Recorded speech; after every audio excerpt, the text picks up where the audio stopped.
우리가 오늘 디모데후서 이제 마지막 부분을 보게 되어집니다. 사도 바울하면 그의 평생을 하나님 앞에서 살았던 인물인데, 우리가 오늘 마지막 장을 읽었을 때에 하나님 앞에 살았던 바울 앞에, 또 바울 옆에 아무도 없었는가 하는 겁니다. 하나님 외에는. 하나님 앞에 살았던 바울이었기 때문에 하나님밖에 없고 그의 주변을 둘러봤더니 아무도 없었는지, 우리가 오늘 디모데후서 마지막 장을 읽었을 때에 하나님 앞에 철두철미하게 살았던 바울 곁에는 여러 명의 이름들이 아주 소중하게 하나하나 그 이름들이 불려지는 것을 볼 수 있습니다. 철두철미하게 하나님 앞에 살았던 그 바울이, 하나님께 충성되게 살았던 그 바울이 오직 하나님 한 분밖에 없었던 것이 아니라, 오직 하나님 한 분밖에 없던 그의 삶은 주변에 수많은 믿음의 형제가 있었습니다. 이것은 다른 두 가지 사실이 아니라 같은 한 가지의 사실입니다. 하나님 앞에서 철두철미하게 충성됨을 산다란 말은 내 옆에 믿음의 형제자매가 많다는 말과 일치가 되는 겁니다. 바울의 마지막 모습을 통해서 우리는 그런 모습을 우리가 목격할 수 있게 되었습니다. 우리가 오늘 읽은 본문 속에 먼저 9절에서 이 12절까지에 보면 이제 7명의 이름이 등장하는 것을 우리가 볼 수 있습니다. 9절, 10절, 11절, 12절, 4절밖에 안 되는 이 9절에 7명의 이름이 등장하는데, 한 명은 이름이 아니라 너라고 되어 나오죠. 그냥 9절에 너는 어서 속히 오라. 이 죽음 앞에서 이제 언제 처형되어질지 모르는 그에게는 시간이 많지 않았던 것입니다. 사형 날짜가 언제 딱 정해져 있는 게 아니니까 바울의 마음은 급했고, 디모데를 보고 싶은 마음이 너무나 간절해서 디모데를 향해 이제 어서 속히 내게로 오라라고 말하고 있습니다. 여기에는 바울의 그 디모데를 향한 그리움도 묻어나고 있고, 그리고 그 감옥 속에서의 외로움도 묻어나고 있습니다. 너무 사랑하는 그 디모데를 볼 수 없는 그 마음, 어쩌면 그는 이 땅에서 디모데의 얼굴을 다시 못 볼 수도 있겠죠. 그래서 절박하게 또 간절하게 어서 속히 내게 오라 라고 말하면서 13절에 보면은 디모데에게 아주 또 사적인 것까지 부탁하고 있습니다.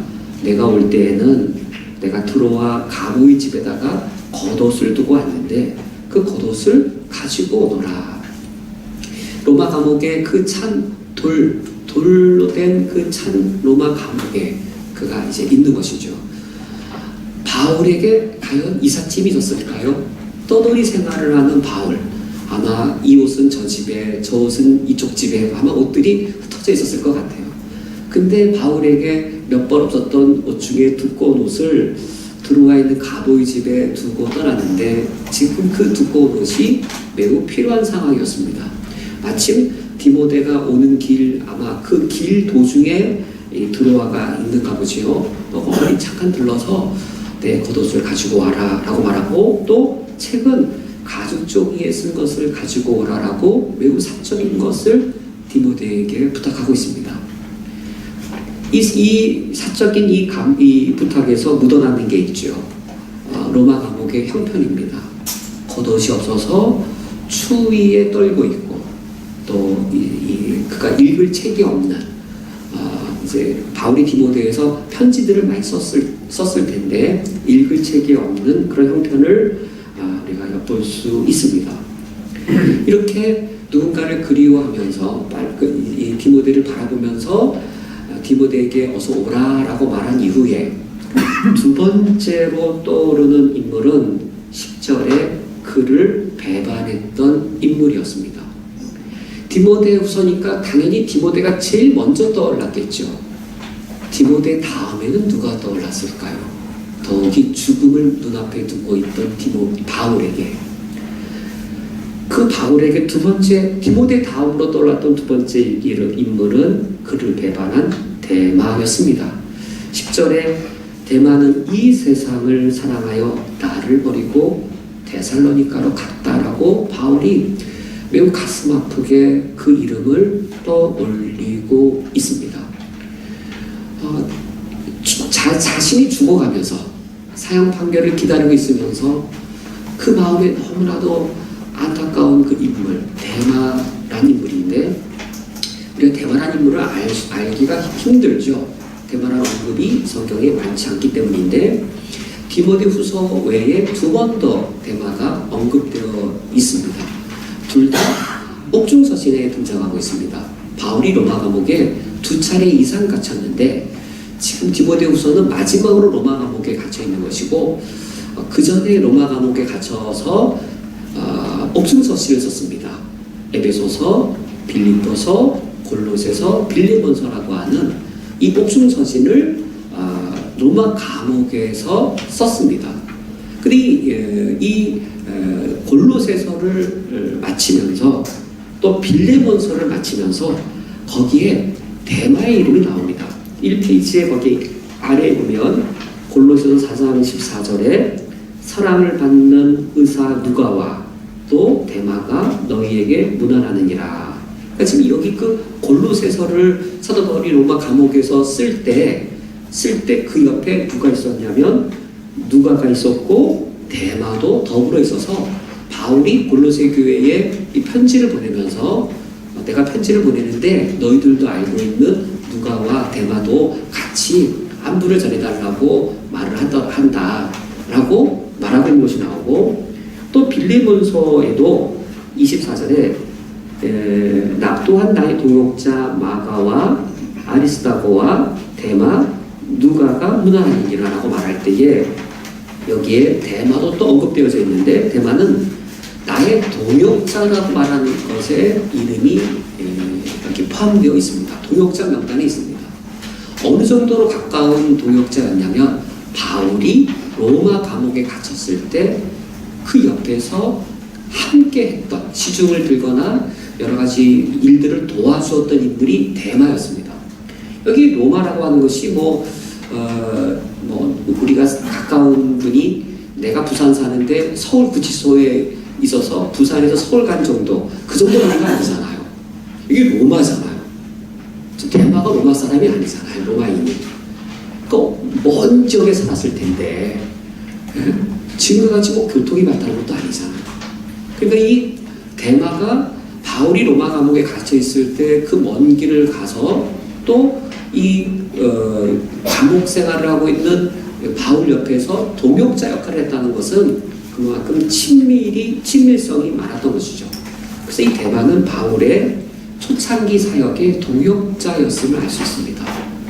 동역자였던 그가 세상을 사랑하는 마음을 항상 갖고 있다가 그것을 끝내 내려놓지 못하고 제자의 길에서 그는 그냥 세상을 사랑하여 데살로니가로 간 그런 인물이었습니다.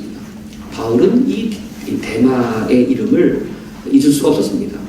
그 외에 5명의 이름이 더 열거되어지고 있는데, 두 번째 장의 2페이지로 가서 보시면 그 5명에 대한 약간의 소개들을 제가 이따가 참고서 적어놨습니다. 바울의 마지막 순간에 바울 마음속에 있었던 인물들입니다. 그레스게, 디도, 누가, 마가, 두기고. 여긴 좀 우리에게 익숙한 인물들의 이름들이 몇 명 포함되어 있습니다.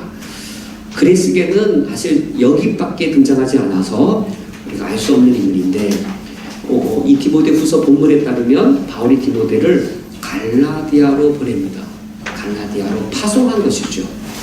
그리고 두 번째 언급되어지는 디도는 바울이 디도서에서 이렇게 말합니다. 같은 믿음을 따라 나의 참 아들인 디도에게 편지하노니. 그러니까 바울이 아들이라고 부르는 인물이 디모데와 더불어 디도, 이 2명이에요. 이 같은 믿음을 따라 내가 낳은 아들이라고, 해산의 수고를 통해서 아들을 낳았고, 아마 바울의 어떤 신앙적 특징을 아들이라고 부를 만큼 잘 이어받은 그 디도는 달마디아로 파송하게 되어집니다. 바울은 로마 감옥에 갇혀 있고, 그가 사랑하는 두 동역자 그레스게는 갈라디아로 파송하고, 디도는 달마디아로 파송합니다.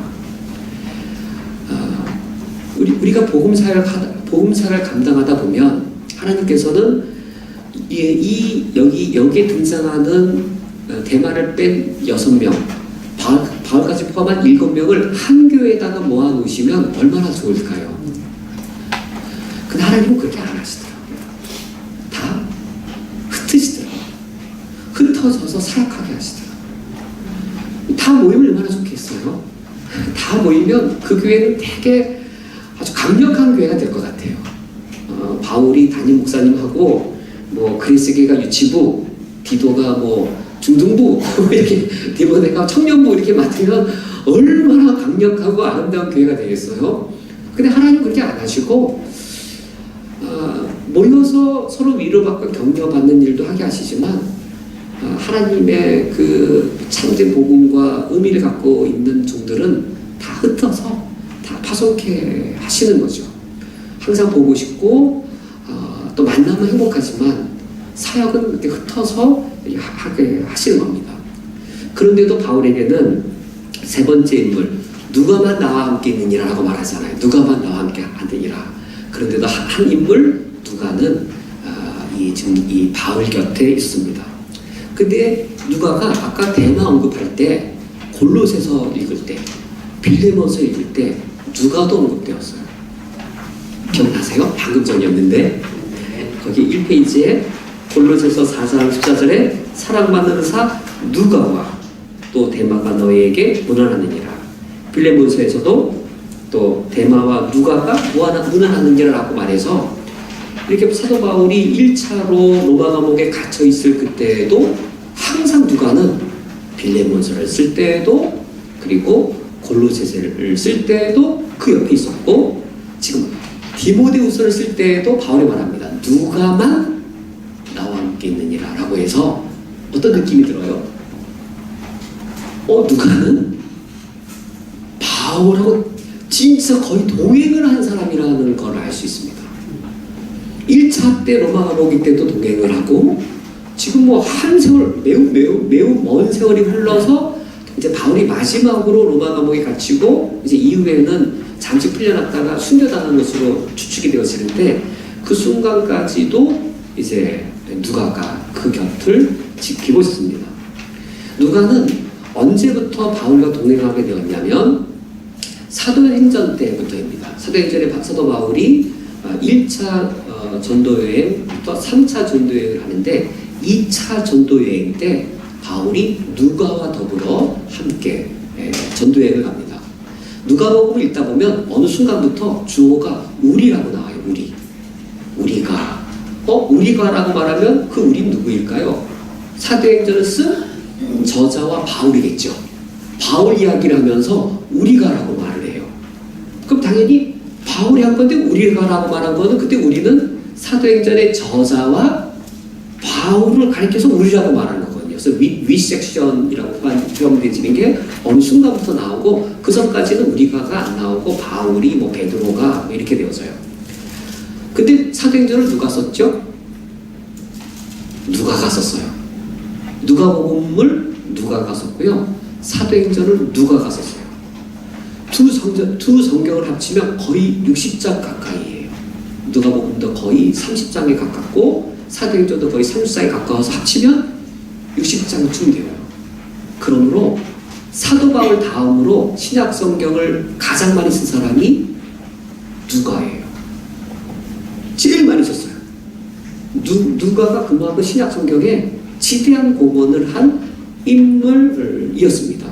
이 누가는 이 2차 전도 여행 때부터 바울과 동행하면서 사역했기 때문에 누구보다도 바울의 복음 사역을 가장 잘 알고 이해했던 그런 인물이었습니다. 바울의 동역자였던 그는 바울과 함께 2차 전도 여행만 동행한 것이 아니라 아까 골로새서나 빌레몬서나 디모데후서를 볼 때 2차 전도 여행까지만 동행한 게 아니라 그 이후에도 바울과 매우 근거리 있으면서 또 근거리가 아니라 아예 함께 하면서 바울이 어려울 때 옆에 있었던 것으로 추측되어집니다. 특히 바울이 쓴 서신들을 보면 보통 그 헬라어나 또 예술이나 지식이 뛰어난 것이 아닌 걸 알 수 있는데 바울이 로마 감옥에서 본인이 쓴 게 아니에요. 바울은 구술을 한 거예요. 이렇게 말을 한 거고. 아니 이게 세월하게 차서 어떻게 편지를 쓰겠어요? 양피지에다가 그것도 지금 타이핑도 아니고 그렇잖아요. 이게 감옥에 갇힌 사람이 어떻게 그러니까 이제 바울은 구술을 했을 거고 바울이 구술을 한 건 누군가가 적었겠죠. 그래서 신학자들은 이 골로새서를 쓸 때, 빌레몬서를 쓸 때에, 디모데후서를 쓸 때에 또 이걸 또 언급이 안 됐을지라도 바울의 이 대필자가 누가였을 거다. 누가는 어떤 인물이었냐면 누가복음과 사도행전 쓸 만큼의 또 두 성경은 대단히 헬라어가 탁월한 성경들이어서 또 의사 출신이지요. 그래서 이 누가가 바울의 대필자로 추측이 되어지고 또 한 걸음 더 나아가 신학자들은 바울이 아마 주치가 아니었을까, 의사였기 때문에 바울이 감옥에 있을 때에 바울의 몸을 돌아보는 주치가 아니었을까라고 생각합니다. 그리고 누가만 함께 있느니라라고 말을 할 때에 이 디모데후서를 누가 디모데에게 갖다 줬을까요? 갖다 줬으니까 이게 디모데가 안 받아봤지 않았을 거 아니에요? 받아봤을 거 아니에요, 디모데. 당연히 디모데가 받아봤을 거 아니에요. 누가 전달해 줬겠어요? 누가죠. 전달해 줄 사람이 누가 외에는 없잖아요. 그래서 누가가 바울이 구술한 걸 대필해서 이거를 가지고 디모데에게 전달해 주었을 것으로 여겨집니다. 바울 옆에 정말 하나님 앞에서 살았던 바울, 그러나 하나님의 사랑이 너무 필요했던 바울. 바울도 누군가가 그를 사랑해 주었어야 되는데 하나님께서는 이와 같이 정말 좋은 누가를 이 바울 옆에 있게 해주셔서 바울이 우리 모든 그리스도인들이, 모든 시대 그리스도인들이 유익을 누릴 수 있는 일들을 하게 해주었습니다. 그리고 네 번째로 언급된 인물은 마가인데, 마가는 이제 바울과 악연이 있는 인물인 거죠.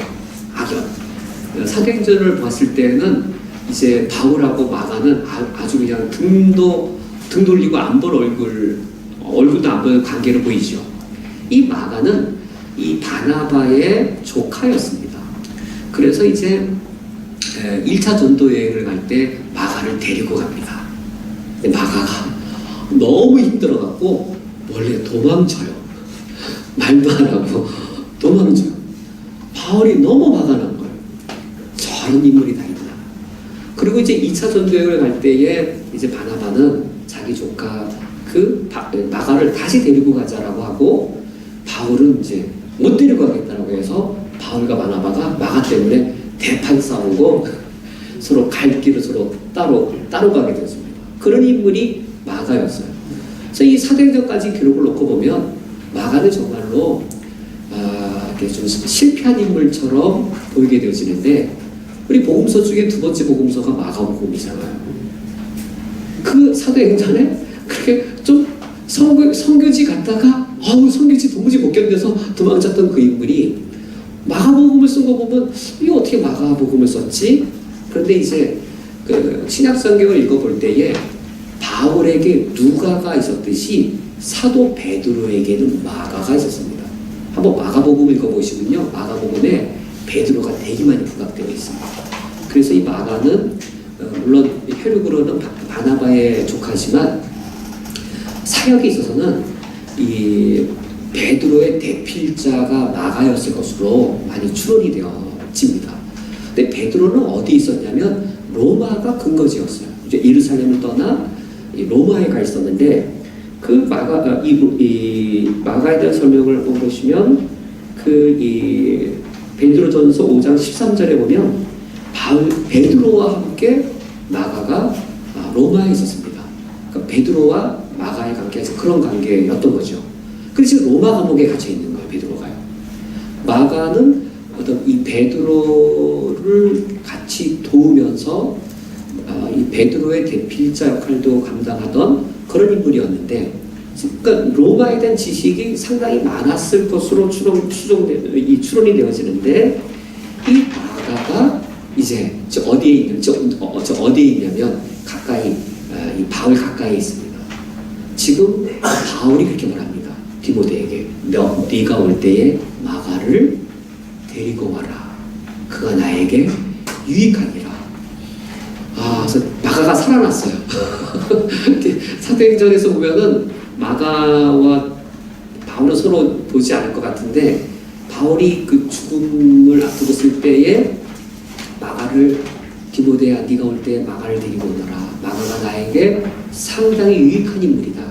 아마 로마에 대한 지식이나 정보도 많이 있는 것 같고, 어느 순간 정확한 이 변화 있을지 모르지만 마가가 그 이후에 이처럼 또 훌륭한 신앙인으로 또 이 바울에게도 큰 동역자가 된 것을 알 수 있습니다. 다섯 번째로 두기고라는 인물이, 이제 이 인물은 사역에 대해서는 언급되지 않지만 바울 서신에 매우 자주 언급되어지는 인물입니다. 디모데가 에베소를 담임 목사하고 있었는데 디모데 보고 내게로 속해 오라 라고 말하면서 대신에 두기고를 디모데 빈자리를 채워서 두기고를 보냅니다. 두기고는 바울이 여러 상황 때마다 보내었던 그런 인물들이었습니다. 이처럼 바울 곁에는, 하나님 앞에 충성되게 살았던 바울 곁에는 이렇게 신실하고 그에게 마음과 사랑을 나누는 형제 자매들이 있었습니다. 그러면 이게 같은 말인 거예요. 우리가 하나님 없이 살 수 없다는 말과 형제 자매 없이 살 수 없다는 말은 같은 말이에요. 고아처럼 신앙생활해서는 안 돼요. 고아처럼 신앙생활 하실래요? 또는 독자처럼 신앙생활해서는 안 돼요. 무남동녀, 독자, 5대 독자, 그렇게 신앙생활해서는 안 돼요. 우리는 가족이에요, 가족. 우리 그 가족 중에도 대가족이에요, 대가족. 엄청 많아요.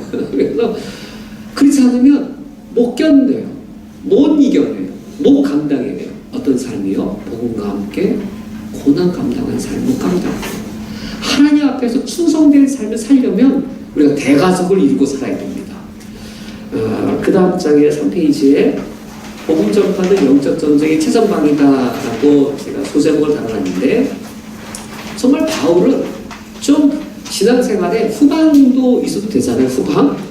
근데 진짜 프론티어였어요. 완전히 프론티어 최전방에서 하나님 나라의 최전방의 영역을 정말 개척해 나가는 그런 이 사역을 감당한 것이 바울이었습니다. 영적 전쟁의 최전방에서 바울은 신앙생활을 감당했고, 바울에게 신앙생활에는 한마디로 전쟁이었습니다. 누구와의 전쟁이냐면 사탄과의 전쟁을 치르는 그 삶을 살았습니다.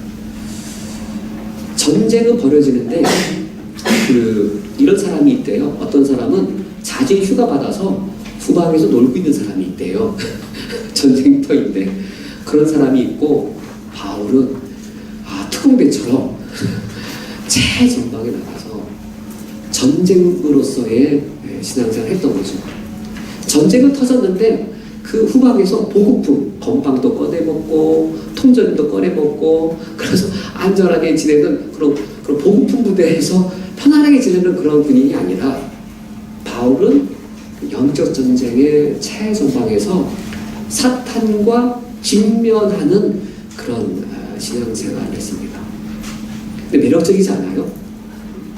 우리 쿠웨이트 한 여러 개 성도님들 다 특공대 기질이 있어 보이시는데요. 다 해병대 가실 분들일 것 같아요. 해병대.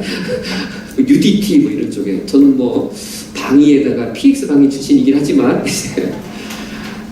사도 바울이 그렇게 하나님 아버지 앞에서의 영적 전쟁을 치룰 때에 그 영적 전쟁을 겪는 그 실제는 14절에 언급된 바였습니다. 사탄도 살아있는 걸 경험하는 거예요. 하나님만 살아계시지 않아요. 하나님이 살아계심을 본 사람은요, 하나님이 살아계신 걸 본 것만큼 사탄이 살아있는 것을 눈으로 봅니다. 혹시 하나님이 살아계신 걸 생생하게 경험하시나요? 그러면 사탄이 살아있는 것도 생생하게 겪으며 살아갑니다. 같아요, 그게요. 근데 하나님 살아계심이 좀 둔하잖아요? 사탄이 살아있다는 것도 잘 모르실걸요? 사탄이 살아있는 게 아니라 사탄이 있다는 사실을 모르고 살아갈 거예요. 사탄이 있나? 잘 모르고 살아가실 거예요. 사탄이 최고 전략이에요. 사탄이 살아있는 것 잘 모르면요, 살아계신 것도 잘 안 느껴져요. 두 가지가 같이 맞물려져 있어요. 사도 바울이 영적 전쟁의 최전방에 있을 때에 사탄이 살아있는 것을 겪습니다. 사탄이 직접 나타나는 것이 아니라 17절에 구리 세공업자 알렉산더의 모습으로 나타나는 것이죠. 구리 세공업자 알렉산더가 바울에게 해를 많이 입힙니다. 그리고 15절 말씀대로 심히 바울의 말을 대적하는 것으로 나타나게 됩니다. 영적 전쟁 최전방에 있을 때 이처럼 한편 대적 당함도 겪고, 또 16절에서처럼 영적 전쟁의 최전방에 있을 때에 바울이 처음에 변명했을 때, 이 변명이란 말은 복음을 변증했다는 의미거든요. 복음을 변증할 때 처음에 함께했던 동역자들이 이제 10년, 20년 지내놓고 보니까 이제 하나둘씩 다 바울을 버리고 떠나간 버림받음으로 바울이 이 영적 전쟁의 어려움들을 겪습니다. 그러나 바울이 이렇게 사탄이 살아있는 것만 경험한 게 아니라 하나님이 살아계심을 경험하는 현장에는 하나님의 살아계심을 눈으로 봐요. 눈에 보여요. 어떻게 진짜 눈으로 보는 건 아닌데 눈으로 보여요. 어떻게 표현해야 되나 이거. 저랑 같이 선교여행 가세요. 그럼 보여드릴게요. 저 선교여행 제가 그 단기 선교 다니면서 제가 원래 선교 겁내던 사람이었거든요. 영어도 못한 내가 어딜 나가겠어요. 근데 이제 단기 선교를 가서 그 현장에서 하나님이 살아계심이 눈에 보이더라고요. 나만 보이는 게 아니라 함께 갔던 우리 청년들 눈에 보이는 거예요. 그래서 제가 깨달은 게 있어요. 선교의 열정이 구령의 열정이 되는구나. 그래서 가끔 이렇게 청년들과 같이 선교 갔다가 오면 전도하라 할 때 전도 안 하던 청년들이 전도하더라고요. 선교의 열정이 구령의 열정으로 바뀌는 걸 내가 경험했어요. 그 말은 그만큼 치열했던 거죠. 그 선교 현장에서 단기 선교일지라도 바르게 복음을 준비해서 바르게 살아갈 때 사탄이 살아있는 것이 느껴져요. 별 이상한 일들이 막 상식 밖의 일들이 터져요. 그 복음을 멋잘나게 막 가로막는 일들이 당황스러운 일들이 터져요. 사탄이 살아있는 거죠. 근데 사탄만 살아있는 게 아니라 더 강력하신 하나님이 살아계십니다. 그러니까 이제 장미성에 갔다 온 청년들이 선교의 열정이 구령의 열정으로 바뀌고 구령의 열정이 선교의 열정으로 바뀌어서 이 선순환 구조가 되는 것을 경험했었는데, 바울이 사탄이 살아있는 것 가운데 하나님의 살아계심을 경험합니다. 그것이 17절이죠. 17절에 주께서 내 곁에 서서 나에게 힘을 주심은 이라고 말하면서 알렉산더가 그를 심히 대적하고 해를 많이 겪게 할 때에 그 순간에 하나님도 살아계셔서 바울 곁에 계셨고 그에게 힘을 주셨습니다. 그래서 바울에게 힘을 주셔서 과연 어떤 걸 하게 하셨을까? 바울에게 힘을 주셔서 고난이 없게 하셨을까? 알렉산더가 보니까 지금 살아있어요? 죽었어요? 이 느낌을 보니까요. 여기 15절에 너도 그를 주의하라 라는 말을 보면 알렉산더가 죽었어요? 살아있어요? 악인 안 죽어요. 악인 절대 안 죽어요. 정말 안 죽어요, 악인. 살아있어요, 악인이. 여기 하나님이 바울 곁에 계셔서 바울에게 힘을 주셨다는 건 뭔가? 알렉산더가 갑자기 한순간에 거꾸로진 걸 받느냐? 아니야. 알렉산더 되게 강력하게 지금도 살아있어요. 사탄의 짓을 되게 강력하게 지금도 하고 있어요. 바울은 지금 그게 문제가 아니에요. 지금 바울에게는. 하나님이 나에게 힘을 주셔서 나에게 해를 끼쳤던 사람들 다 그냥 꺾어주십시오가 아니고, 그게 문제가 아니고 뭐가 문제였냐면 하나님이 내게 힘을 주셔서 무엇이 가능하게, 무엇이 무너지지 않게, 무엇이 이루어지게 하신 거죠. 17절 하반절 나로 말미암아 선포된 말씀이 온전히 전파되게 해주셨어요. 이것이 답인 거였어요. 바울에게는. 바울은 내가 고생을 얼마나 덜 하느냐가 중요한 게 아니었어요. 바울에게는 나를 억울하게 말했던 알렉산더 좀 저것만 좀 봐라 이게 중요한 게 아니고 바울에게 중요한 것은 나로 말미암아 선포되게 한 말씀이 알렉산더 때문에 무너지지 않는 것이었어요. 근데 하나님 함께 하셔서 그 말씀이 온전히 전파되게 하셨고 그 열매가 무엇이었냐면 모든 이방인들이 들을 수 있게 해주셨어요. 그러면 된 것이었어요. 그것이 바울에게 함께 하셔서 바울에게 힘이 되어주신 그 일이었던 것이죠. 그러면서 바울은 죽음의 순간에 무엇을 경험하냐면 17절 하반절에 내가 사자의 입에서 건짐을 받았느니라고 비유적으로 표현합니다. 이 비유적인 표현을 들었을 때에 사자, 라이언이잖아요. 라이언, 그 큰 입. 이제 연상해보세요. 입이 크게 있는데 바울을 덥석 문 거예요. 그럼 죽은 거잖아요. 근데 바울을 꺼내내셨어요. 지금 그거잖아요. 이 비유적 표현인데 이 비유적 표현을 들을 때에 이 디모데후서를 읽었던 그 당대 사람은 생생하게 떠오르죠. 진짜 사자 입에 이렇게 탁 물려서 죽는 일을 눈으로 본 거니까 이건 비유적 표현인데 그 당대 정말 실제로 일어났던 그 일들이었어요. 바울은 고난으로부터 구원받은 게 아니라 고난 속에서 구원받았어요. 고난으로부터의 구원이란 뭘까요? 고난이 없는 삶이에요. 바울은 구원받았는데 고난으로부터 구원받은 게 아니라 고난 속에서 구원받았어요.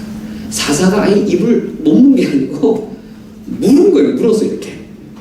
얼마나 아팠을까요? 근데 구원해내신 거예요. 바울이 그렇게 고난을 겪다가 마지막으로는 전설로는 순교의 죽음을 맞이하게 되어집니다. 이처럼 생명의 위기와 또 고난 속에서도 그가 복음을 전하면서 이제 디모데후서 4장 19절에서 22절 마지막 절에서는 그가 이렇게 이제 문안하는 것을 마치게 됩니다. 또 다른 많은 사람들의 이름이 등장합니다. 브리스가와 아굴라와 오네시보로의 집에 문안하라 라고 또 바울의 동역자의 이름들이 등장하면서 디모데에게 이 인물들에게 문안하라고 말하고 또 20절에 바울이 사랑하는 동역자 이름이 나옵니다. 에라스도는 고린도에 머물르게 했고 드로비모는 병들었기 때문에 밀라의 도에 두고 왔다. 21절에 디모데에게 또 말합니다. 너는 겨울 전에 어서 와라. 어서 오라는 말을 끝내기 전에 다시 한번 말하면서 그에게 또 당부합니다. 우블로와 부데와 리노와 글라우디오와 모든 형제가 다 디모데 너에게 문안한다라고 해서 디모데에게 너도 문안하고 너에게 문안하는 형제가 있다라고 해서 그리스도의 관계인 이처럼 서로 문안하는 형제 관계인 것을 엿볼 수 있습니다. 디모데후서의 마지막 구절은 22절에 나는 주께서 내 심령이 함께 계시기를 바라노니 은혜가 너희와 함께 있을지어다 라는 말씀이어서 바울의 디모데를 향한 마지막 본문은 그가 하나님이 함께 하시는 일기를 바라고 있습니다.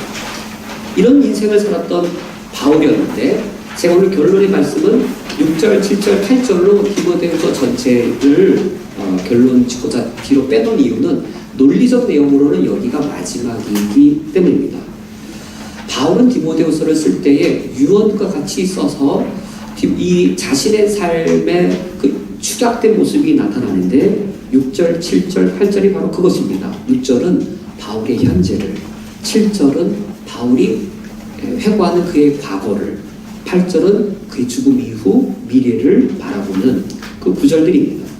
6절에 전제와 같이 내가 벌써 부었다는 말은 이거는 구약의 제사제도에 비유하는 것이고 나의 떠날 시각이 가깝다는 것은 배가 떠나는 항구에 대한 두 비유로 자기 현재 인생을 비유하고 있습니다.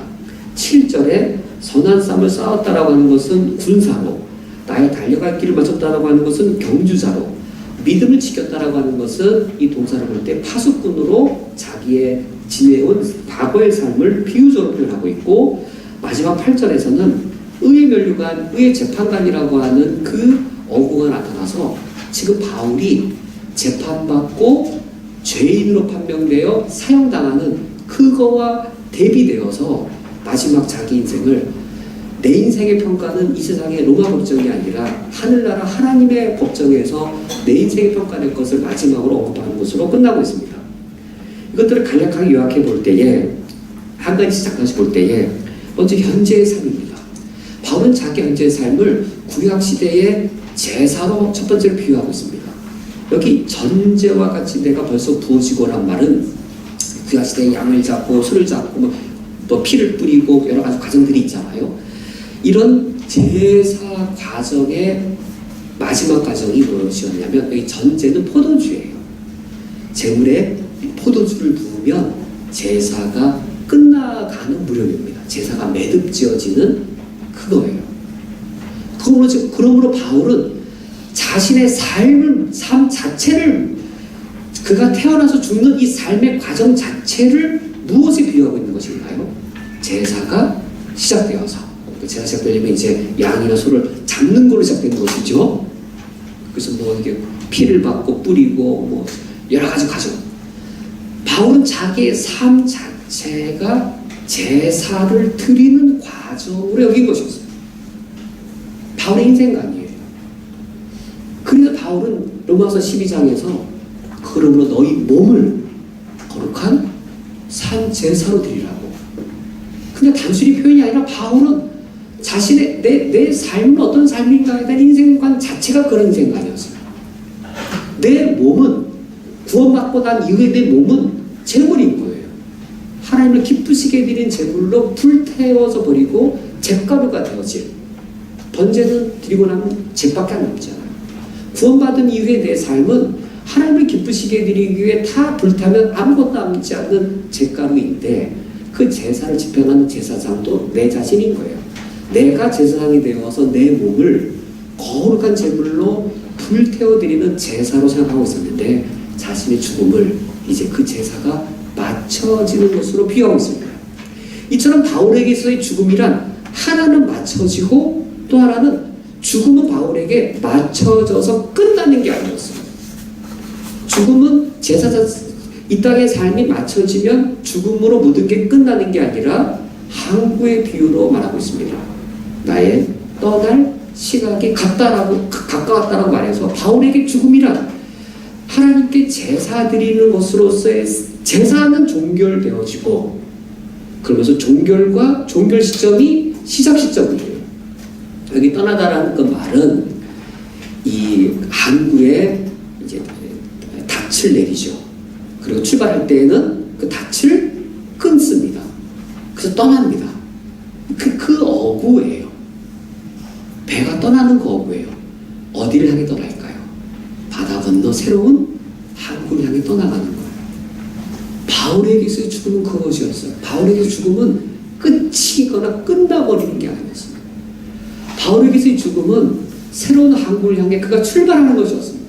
이 땅에서는 재물의 삶을 살다가 죽음과 함께 내 죽음과 함께 내 제사의 모든 과정이 다 종결되어지고 이제는 내가 보고 싶었던 그 하나님을 향해 내가 이제는 하나님께 가까이 나아가서 하나님을 모실 수 있는 그 새로운 항구를 향해 출발하는 것이 바울에게 있어의 죽음이었고 그것이 지금 바울의 첫 현재였습니다. 그런 관점에서 그의 과거를 그가 어떻게 돌아보냐면 군사로, 경주자로 그리고 파수꾼으로 그가 과거를 말하고 있는데 바울은 그렇게 치열하게 살아왔던 것이죠. 군사로서 그는 신앙생활을 영적 전쟁으로 감당했습니다. 우리가 항상 그걸 기억해야 되는 것 같아요. 신앙생활은 안락함과 편안함의 삶이 아니라 신앙생활은 예수님의 십자가를 지고 뒤따라가는 전쟁하는 삶을 사는 것이죠. 바울은 자신의 삶은 신앙생활은 첫 번째 군사로서 영적 전쟁을 감당하는 것이었습니다.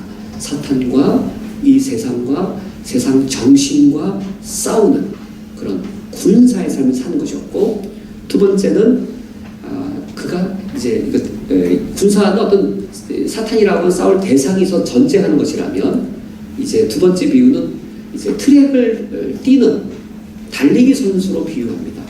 근데 빌립보서에서는 이렇게 말합니다. 빌립보서에서는 내가 표대를 향하여 달려가노라. 내가 아직 잡은 줄로 여기지 아니하고 내가 뒤를 보지 않고 앞을 향하여 표대를 향하여 달려가노라라고 빌립보서도 감옥에서 썼어요. 빌립보서도 로마 감옥에서 첫 번째 감옥. 두 번째 감옥에 갇혔을 때는요, 달려가는 거가 아니라 뭐라고 말하고 있어요. 이제는 달려갈 길을 이제 마치고라고 하고 있습니다. 아, 정말 저 이러고 싶어요, 진짜. 우리 모두 이러고 싶은 마음 있지 않을까요? 이제 병상에 누워서 의사 선생님 왔다 갔다 하면서 며칠 안 남았다 생각했을 때 신방갈증을 미처 못 가갖고 이거 야 큰일 났다 이렇게 하는 게 아니라 제가 신방갈증을 미처 못 갔는데 이러면 안 되잖아요. 제가 신방 갈 때도 다 신방 가고 그럼 졌다 이러고 정말 죽음을 맞이하면 정말 좋을 것 같아요. 하나님 우리에게 맡기신 그 원형 경기장을 다 돌고 정말 죽음을 맞이하는 바울은 하나님이 자기에게 분부하신 사명의 분량을 알았고 내가 내 분량을 다 감당했다라고 그의 과거의 삶을 돌아보면서 말하고 있습니다.